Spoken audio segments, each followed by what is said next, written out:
더욱더 기도하는 자가 되게 하여 주시옵소서. 아버지 우리의 기도는 땅에 떨어지지 않습니다. 우리가 기도를 멈추지 않게 하여 주시고 우리가 의심하지 않게 하여 주시옵소서. 우리의 기도를 아버지 우리가 기도할 때 의심하지 않게 하여 주시옵소서. 주님 붙들어 주시옵소서. 우리가 기도를 멈추지 않게 하여 주시옵소서. 아무리 힘든 상황일지라도 하나님께서 바로 역전시키실 줄 믿습니다. 주님 역사하여 주시옵소서. 우리가 기도를 쉬지 않게 하여 주시옵소서. 우리가 기도를 쉬지 않게 하여 주시옵소서. 주님 함께하여 주시옵소서.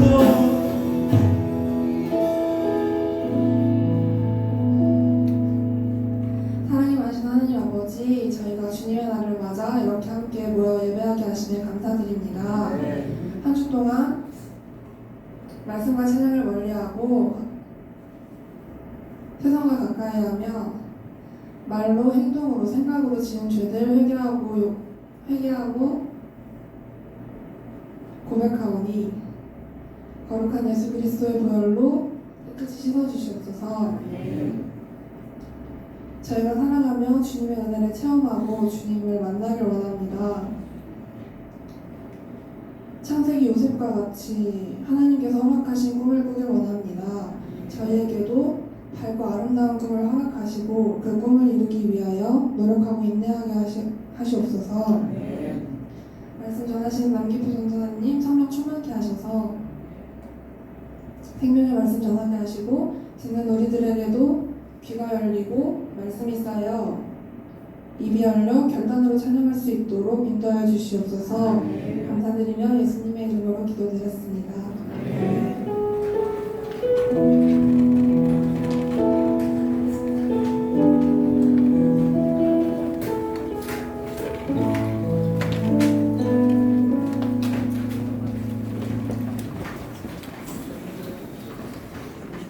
시원하죠?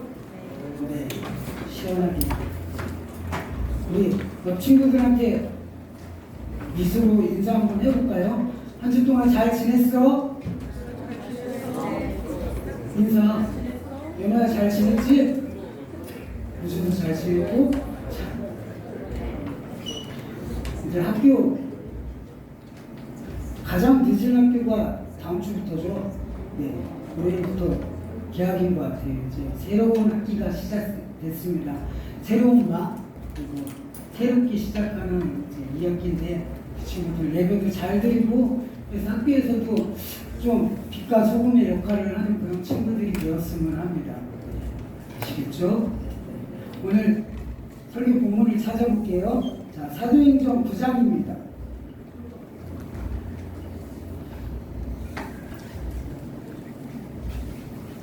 사도행전 9장 1절에서 9절까지 하고 15절의 말씀을 같이 읽어보려고 해요. 찾고 있죠?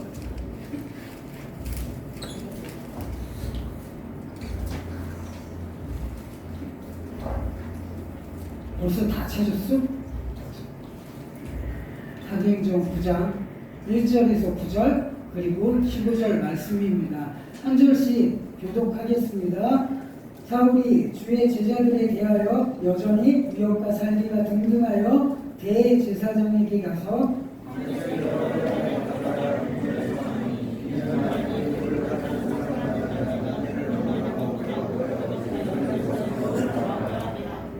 사울이 길을 가다가 다메섹에 가까이 이르더니 호련히 하늘로부터 빛이 그를 둘러 비추는지라.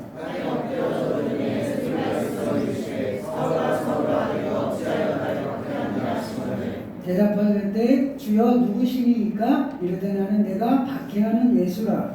너는 일어나 시내로 들어가라. 내가 할 것을 내게 이르는 자가 있느니라 하시니. 같이 가던 사람들은 소리만 듣고 아무도 보지 못하며 말을 못하고 서 있더라. 사울이 나가서나 눈떴으나 아무도 보지 못하고 사람의 손을 들여 하면서 돌아왔어. 사흘 동안 보지 못하고 먹지도 마시지도 아니하니라. 15절 같이 읽겠습니다. 시작. 주께서 예수의 바라는 사람은 내 이름을 하나님과 인들과 이스라엘 선수에게 전하기 위하여 택한 자의 그릇이라. 오늘 설교 제목은 택한 나의 그릇이라 제자입니다. 15절의 말씀으로 설교 제목을 정했습니다. 우리 다 아는 본문이죠? 아니에요? 와, 대답 안 하기로 했나 보네. 다 아는 본문이지? 종현아, 한 템포 늦게 대답을 해서. 자, 다 아는 본문일 거예요. 그리고 심지어 여러분 기억 못하겠지만 2달 전쯤에 똑같은 본문을 놓고 설교를 했었어요. 기억 안 나죠? 네, 다행이다. 사도행전 7장 후반절을 7장의 후반부와 8장에 보면은 초대교회 7 집사 가운데 한 사람이 스데반 집사가 순교를 당하는 장면이 나옵니다. 그리고 스데반 집사를 처형하는데 주도적인 역할을 한 사람이 오늘 본문에 나오는 사람입니다. 누구인가요? 네, 사울. 우리가 흔히 알고 있는 사도 바울 선생님을 이야기합니다. 우리가 잘 알고 있는 사람이죠. 스데반 집사의 죽음을 목격한 사도 바울의 마음은 성경을 보면 이렇게 표현되고 있습니다. 한번 같이 읽어보겠습니다. 시작. 하나님을 아직 만나지 못한 사울의 강팍한 마음을 표현하고 있습니다. 그런 사울을 스데반의 집사의 순교 후에도 여전히 살기가 든든했다고 성경은 이야기하고 있습니다. 그래서 핍박을 피해서 그리스도인들을 잡아가기 위해서 심지어 대제사장을 찾아가서 자신에게 권한을 부여해달라는 부탁까지 합니다. 사울의 생각, 자신이 지금까지 살아오면서 쌓아왔던 경험들이나 지식들, 지하 지식으로 생각해 보면은 율법을 폐하는 기독교인들은 너무나 당연히 없어져야 되는 존재라고 생각했기 때문입니다. 그런 확신 속에 살았기 때문에, 그리고 또한 그것이 자신이 알고 있는 이 신념과 열정이 진리라고 생각했던 사울입니다.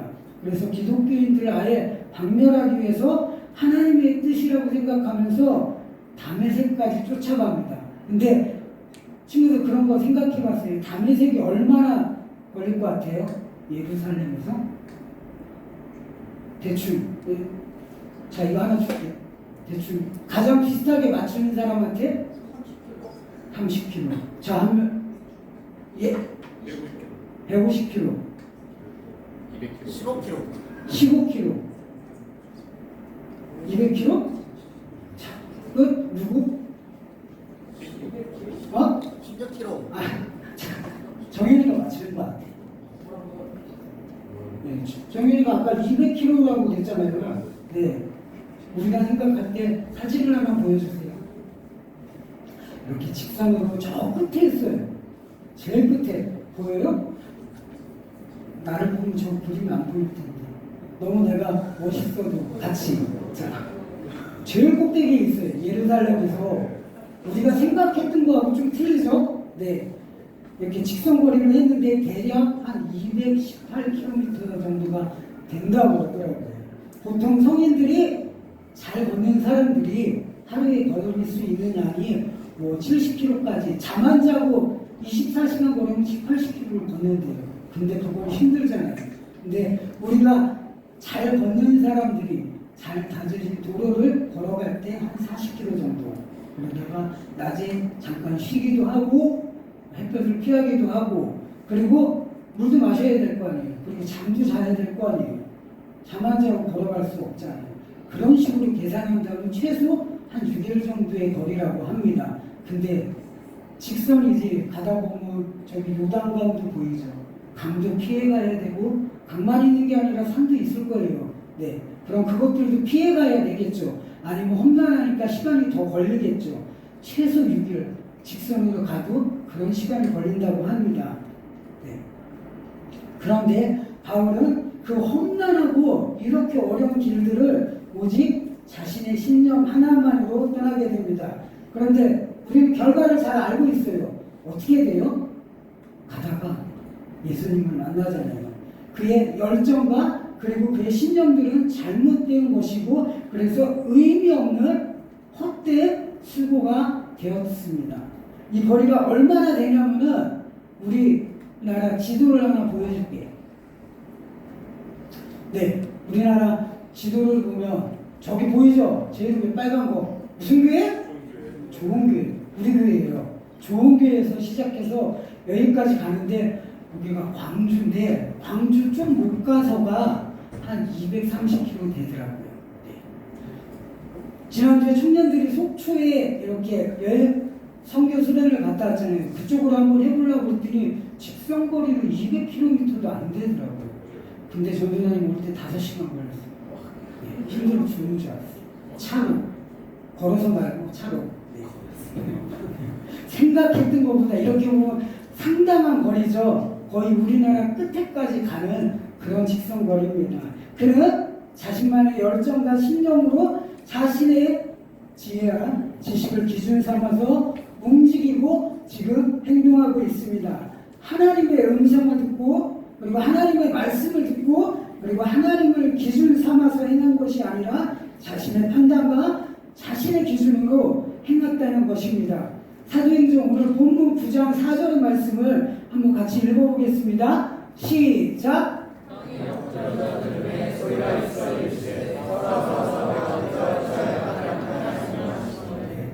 그래서 자신의 평생의 신앙도 그리고 자신의 평생의 삶도 하나님 구주 되시는 예수님을 만나자 모든 것이 잘못되었다는 것을 듣게 됩니다. 예수님의 칭찬을 기대했을 거예요. 근데 칭찬이 아니라 꾸지람을 듣게 됩니다.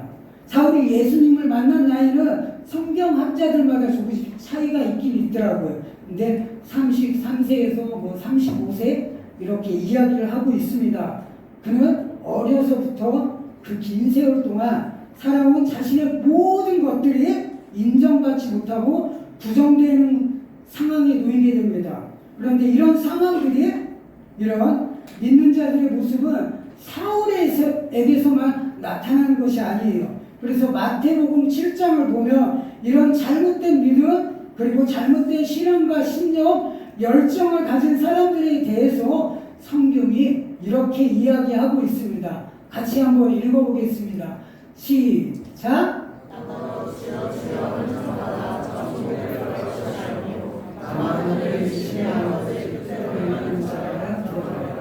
그날에 많은 사람이 나더러 이르되 주여 주여 우리가 주의 이름으로 선지자를 하며 주의 이름으로 귀신을 쫓아내며 주의 이름으로 많은 권능을 행하지 아니하였나이까 하니 그때 내가 그들에게 밝히 말하되 내가 너희를 동지하지 못하니 불법을 행하는 자들아 내게서 떠나라. 우리는 하나님의 은혜를 받고 하나님의 은혜와 주신 소명을 나누고 전해야 하는데 때로는 우리의 기준과 우리의 계획대로 하다가 하나님은 사라지게 되고 일과 선행들 지난주에 나는 초대교회의 모습처럼 구제와 나눔에만 힘을 쓰다가 본질이신 하나님을 놓쳐버리거나 하나님의 뜻을 따라 행하는 것이 아닌 자신들의 구제와 보여줌에 끌려서 말씀이 중심되지 않고 사람에게 보여주는 행위의 사람들이 될 수 있음을 이야기하는 것입니다. 그렇게 되면 마태복음의 말씀대로 우리는 우리 나름대로 진짜 열심히 우리의 삶을 진심으로 하나님께 드리고 하나님을 섬기지만 하나님의 시선에서 하나님의 뜻에서 벗어나게 되고 의미 없는 섬기, 의미 없는 소명의 삶이 될 수 있습니다. 그처럼 사울은 예수님을 만나기 전까지는 미련하고 어리석은 사람이었습니다. 그런데 정말 중요한 것은 그는 예수님을 만난 후에 변화되었습니다. 사울은 사흘 동안 먹지도 마시지도 아니하였다고 말씀합니다. 그 시간에 사울의 모습들을 성경은 이렇게 표현하고 있습니다. 그가 기도하는 중이라. 이 기도는 자신의 죄에 대한 철저한 회개의 시간이었습니다.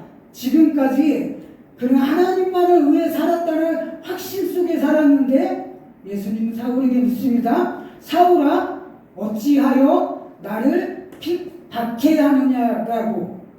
그 한마디에 사울의 인생은 모든 것이 잘못되었음을 깨닫게 되었을 것입니다. 그래서 간절하고 애통한 기도의 시간을 가졌습니다. 그래서 먹지도 마시지도 아니하면서 하나님과의 관계를 세우기 위해 노력했던 것입니다. 이 금식 기도는 죽음도 두려워하지 않겠다는 마음의 표현입니다. 내게 닥친 문제, 그리고 내가 해결하지 못하는 문제, 이 문제들을 하나님 앞에 가져가서 반드시 해결을 받고 반드시 응답을 받기 전까지는 기도를 쉬지 않겠다는 결단과 각오의 모습을 금식 기도를 통해 나타내는 믿음의 표현입니다. 그런데 7절을 보면 사울과 함께 있었던 사람들을 이야기합니다. 그들은 소리만 듣고 아무도 보지 못하였다고 성경은 이야기하고 있습니다. 다른 사람들은 비록 사울과 동일한 장소에 있었지만 강렬한 빛을 보기도 하고 또 어떤 소리도 듣기도 하였지만 그 소리를 사울처럼 명확한 예수님의 음성으로 들을 수도 없었고 또 예수님을 볼 수도 없었다고 성경은 말하고 있습니다. 그래서 그들은 사울과 같은 장소에 있었지만 회개의 시간이 없었습니다. 하나님의 일꾼이 되는 택함받은 그릇이 되는 일이 없었습니다. 이것은 중요한 것 같아요. 하나님의 은혜는 모든 사람에게 미칩니다. 그런데 안타까운 것은 그 한없으신 하나님의 은혜를 모든 사람이 누리는 것은 아니라는 것입니다. 하나님의 은혜는 모든 사람이 동일하게 누릴 수 있는 것이 아닙니다. 생각해 볼게요. 우리가 지금 같은 장소에서 그리고 같은 시간에 그리고 같은 말씀을 통하여 동일하게 말씀이 선포되고 그리고 성령님이 임하시지만 은혜를 받아도 어떤 사람들은 그 은혜를 충분히 누리지만 어떤 사람들은 그 은혜를 전혀 누리지 못하게 됩니다. 그리고 심지어는 받은 그 은혜로 인하여서 실족하고 넘어지는 사람들까지 생기게 됩니다. 사울은 우리가 잘 아는 사울왕 알죠? 네. 사울은 이스라엘의 왕이 되기 전에 매우 겸손하여서 하나님의 사랑을 받는 자였다고 성경은 이야기합니다. 그런데 그랬던 그는 이스라엘의 첫 왕이 되고 은혜와 축복을 누리게 되자 그 은혜로 인하여서 도리어 교만하고 탐욕적인 사람이 되고 말았습니다. 그 결과 그는 하나님께 버림을 받고 전장에서 비참하게 죽음을 당하는 신세가 될 수밖에 없었습니다. 그에게 있어서 하나님의 은혜는 오히려 올무가 되고 저주가 되었습니다. 가룟 유다 제일 유명할 거예요. 예수님 다음으로 누구나 아는 가룟 유다는 예수 그리스도의 12제자 가운데 한 명으로 선택되는 그야말로 특급 은혜를 받은 사람이에요. 그쵸? 전 세계 인구 중에 딱 12명이, 그러니까 0.1%가 아니야, 상위. 0.0001% 되는 그런 상위의 인간이었습니다.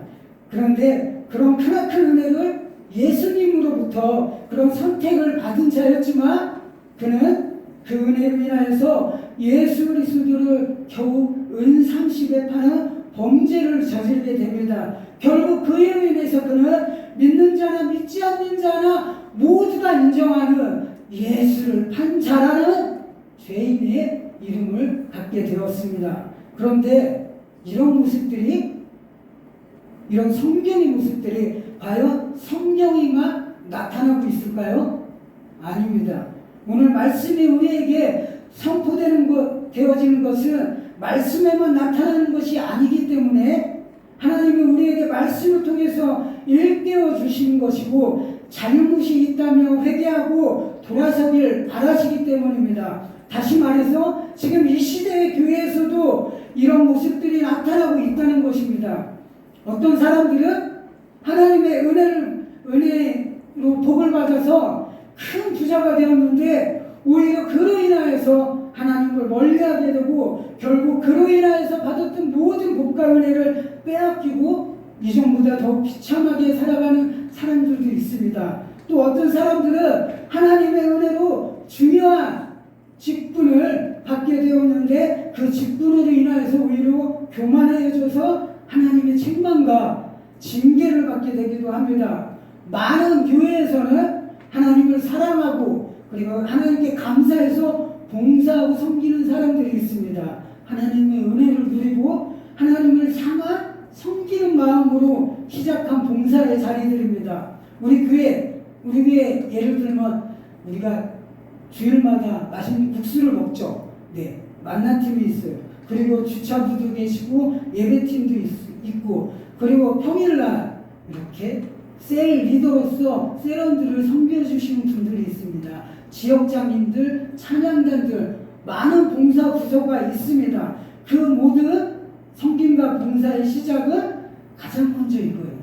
날 죄에서 건져주심에 감사해서 나를 사랑해 주심에 감사해서 내가 받은 은혜에 감사해서 하나님을 섬기겠다는 마음으로 시작하게 됩니다. 그런데 그 시간들이 점점 흘러가면서 그 섬김이 때로는 섬김이 아니라 일이 되어버리는 경우들이 생깁니다. 여기서 퀴즈 하나 낼게요. 지난주 설교 제목이 뭔지 기억하는 친구들이 있을까요? 종현이 하나 먹고 뭐가 있나 보네. 자, 혜원이가 제일 먼저 들었어. 연합과 부절. 연합 같은 거 맞았어. 와서 받아가. 안 받아가면 아무도 못 맞힐 줄 알고 그랬는데 이걸 또 적어놨나 보네. 연합과 분열이었어요. 네. 고등부를 생각하면은 우리 찬양단 친구들 잘 들어봐. 오늘 조금 정확히 얘기하면 팩트 특별이라고 하나? 팩토? 자, 찬양단 친구들 잘 들어봐요. 네. 처음에는 하나님을 몸으로 그리고 입술로 찬양하는 자체가 정말 좋고 즐거워서 시작합니다. 그래서 고등부의 가장 앞에서 예배를 여는 것입니다.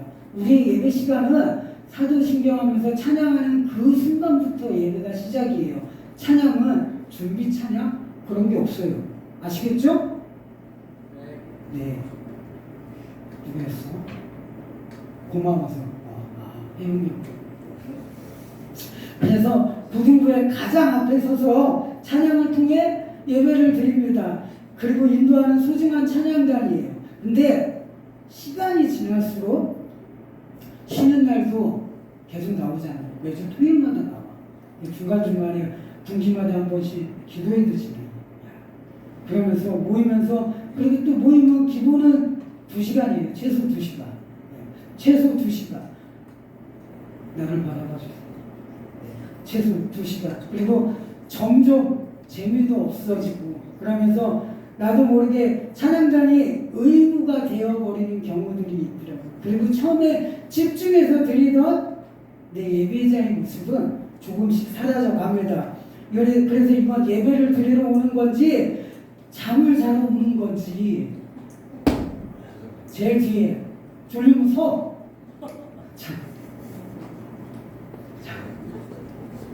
잠을 자러 오는 건지 눈은 뜨고 있는데 말씀이 내게 들어오지 않고 어쩔 수 없이 교회는 오긴 오지만 자리만 채우다가는 그런 모습이 나타납니다. 혹시 내 모습은 이렇지 않는지 한번 돌아봤으면 좋겠어요. 내가 찬양단 이야기를 했다고 해서 나는 찬양단이 아니니까 그걸 원하는 거 아니에요. 찬양단을 이야기하면서 같이 듣는 여러분들 이야기하는 거예요. 근데 솔직히 이 모습이 전도사님이 고등부 때 이랬던 것 같아요. 사실은 고등부 때만 그런 게 아니라 선글라스 벗을 때까지 그랬던 것 같아요. 사도 바울이 비늘이 벗겨진 것처럼 선글라스를 썼을 때는 비늘이 안 벗겨졌던 것 같아요. 전도사님이 설교를 준비하면서 그 생각이 떠오르더라고요.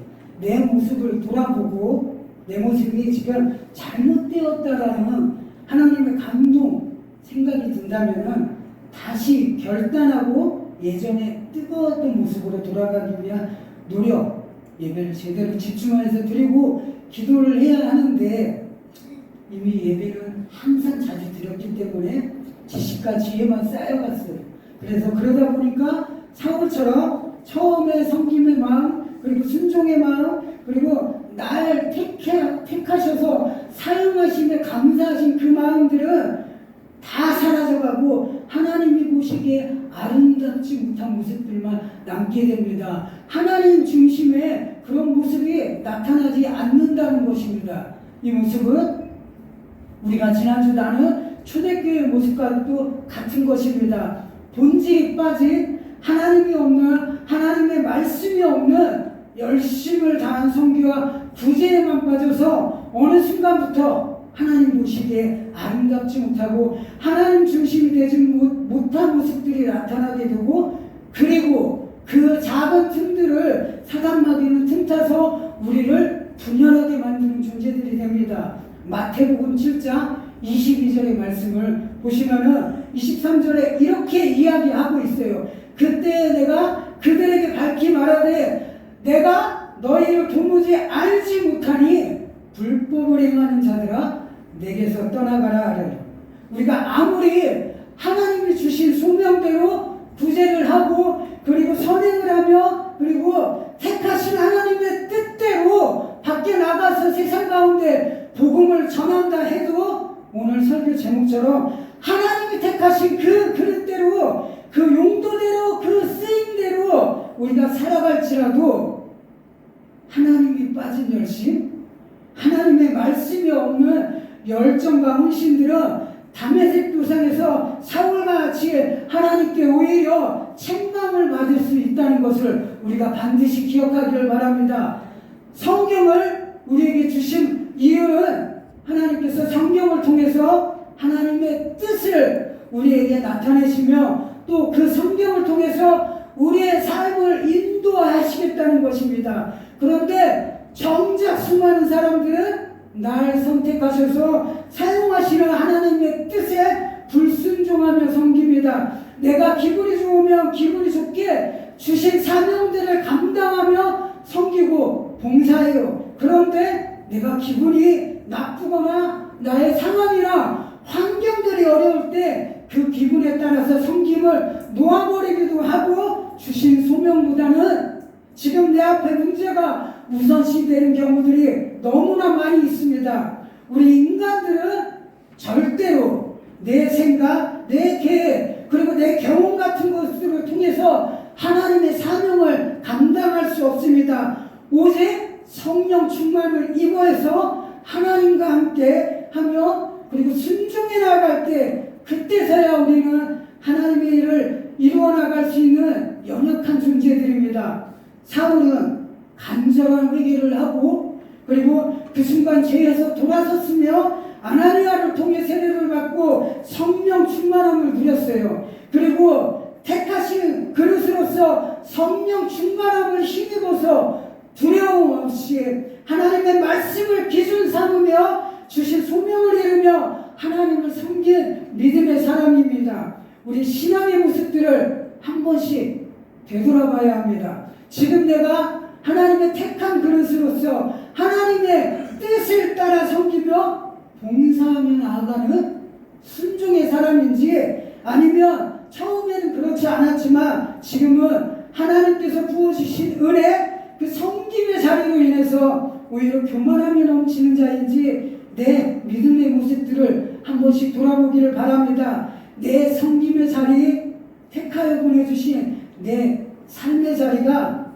어떤 사람에게는 사울처럼 은혜를 누리고 감사함으로 이전보다 더 큰 은혜와 축복을 누리는 자리가 될 수 있습니다. 하나님의 나라를 세우는 동역자로 일컬어짐을 받는 축복의 자리가 될 수 있습니다. 그런데 어떤 자들은 그 택하신 성민과 소명의 자리가 오히려 영적인 교만에 빠지게 하고 예배자의 모습은 사라지고 지식과 지혜만 자라나서 회심전의 사울처럼 인정받지 못하는 노력과 성기, 열정만으로 삶을 허비할 수도 있다는 것을 기억하기를 바랍니다. 내 예배가 바로 서지 못하면 우리는 성령 충만함을 받을 수가 없습니다.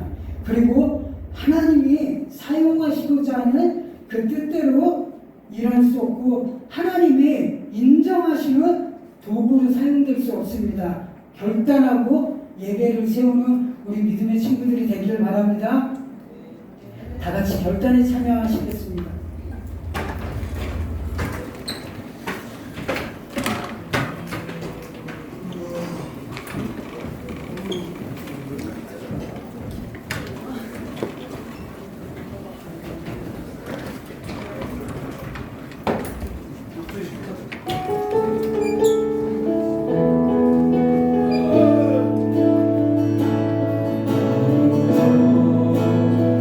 예배하지 않는 그곳에서 주를 예배하리라. 아무도 찬양하지 않는 그곳에서 나 주를 찬양하리라.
우리가 이 땅 가운데 주님의 복음을 전하는 자들이며 주님의 자녀들 제자 삼는 것입니다. 그런데 그것보다 가장 중요한 것은 우리가 먼저 성령 충만함을 입어야 합니다. 우리의 예배의 모습이 주님이 원하시는 예배자가 되고 우리의 찬양 가운데 임하시는 주님을 우리가 누리고 성령 충만함을 받아야만 세상 가운데로나 복음을 전할 수 있는 자들이 됩니다. 우리의 힘과 우리의 노력과 우리의 계획으로는 세상 가운데 넘어질 수밖에 없고 쓰러질 수밖에 없습니다. 그것을 아시기에 우리의 주님은 먼저 성령 충만함을 받으라고 우리에게 말씀하여 주셨습니다. 우리가 그런 그릇이 되기를 바랍니다. 주님을 원하시는 도구로 사용되기를 원하오니 주님 우리의 예배가 살아나게 하시오며 주님 우리의 예배 가운데 임재하여 주시옵소서.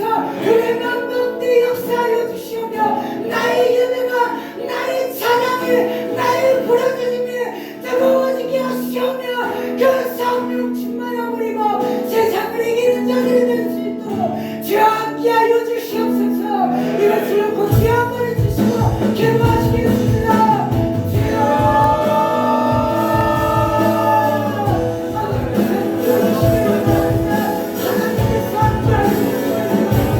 우리에게 주신 사명 나를 택하신 나를 사용하시기 바랍니다.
주셨으며 우리는 아버지 삶 가운데 나아가서 세상 가운데 나아가서 하나님의 복음을 전하고 십자가의 도를 전하는 자로 삼아주심을 저희들이 확신합니다. 그것들을 전하기 위해서 우리가 먼저 예배가 살아나고 우리가 먼저 성령님의 임재를 받아 성령 충만한 믿음의 사람들이 되게 하여 주시기를 바랍니다.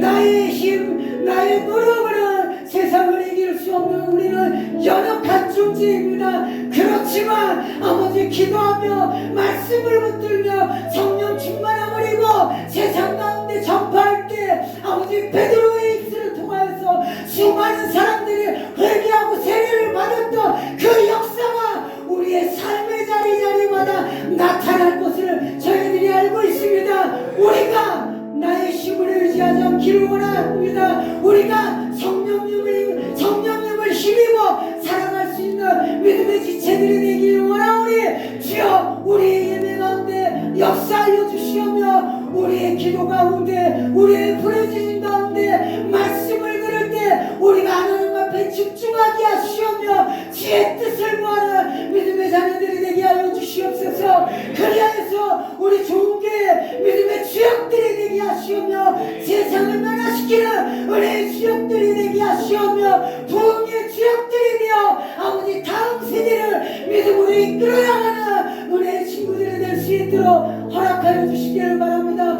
우리의 삶 가운데 역사하여 주시오며 인도하여 주시기를 바랍니다. 우리가 순종하며 따라가며 말씀을 붙들고 따라가는 은혜의 친구들이 되게 하여 주시옵소서. 하나님을 기대합니다. 주님 함께하여 주시옵소서. 감사드리며 예수님의 이름으로 기도합니다. 같이 봉헌 시간을 갖겠습니다.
하나님 감사합니다. 오늘도 하나님께 예배드리는 이 예배의 자리를 기억하게 하시오며 나와서 주님을 찬양할 수 있는 은혜를 허락하여 주심을 감사드립니다. 또한 아버지 이 예배의 자리에 나올 때 저희들의 마음과 정성을 담아 제물을 주님께 올려드릴 수 있는 은혜 또한 허락하여 주심을 감사드립니다. 이 물질들을 기억하여 주시어 주님께서 우리에게 언약하여 주신 말씀대로 드림을 기뻐함으로 드리는 이 물질들을 통하여서 우리의 삶의 물질로 인한 어려움과 힘듦이 없을 수 있도록 은혜 베풀어 주시기를 바랍니다. 감사드리며 예수님의 이름으로 기도합니다. 아멘. 주기도문 하시겠습니다. 하늘에 계신 우리 아버지, 아버지의 이름을 거룩하게 하시며 아버지의 나라가 오게 하시며 아버지의 뜻이 하늘에서 같이 땅에서도 이루어지게 하소서. 오늘 우리에게 일용할 양식을 주시고 우리가 우리에게 잘못한 사람을 용서하여 준 것 같이 우리들을 용서하여 주시고 우리를 시험에 빠지지 않게 하시고 악에서 구하소서. 나라와 권능과 영광이 영원히 아버지의 것입니다. 아멘.